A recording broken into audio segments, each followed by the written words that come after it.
कौटी थी पुणी कौटी आसी पहुँची गली। तो हेलो एवरीवन, जमती कि जानते मुझे घरे थी तो आउ कि टाइम पर आज पलैबी आसला दिन तो 12 व्रत मुझे आईस टे खाई नी।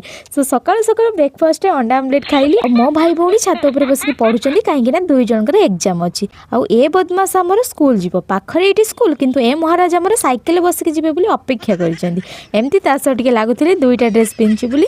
देन मोर जीवार टाइम होता एपटे मुझे मिल पकई नी मेस माछ तरकारी होता भात खाई जी बोली बाकी मु पखाड़ देखिकी खाइबा बसीगली आ संग पुणी माछ भजा। देन खाईदे बाहरी गली स्टेशन बापा सागर आगर जिते बड़े घर को आसता है 7-8 दिन मिनिमम एमती रहीकि आसता है। हेले एबे 2 दिन छुट्टी जी आसबि पुणी केते छुट्टी पड़ो पुणी पलैबी बस यहीटा ही एबे मोर रुटीन हो जाइए।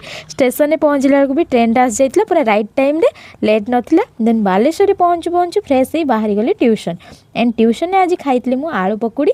देन से बाहरी मुझे भीटू नेल पॉलिश नानी आने बस दैट्स ऑल फॉर टुडे। आज रही टाटा बाय बाय जय जगन्नाथ।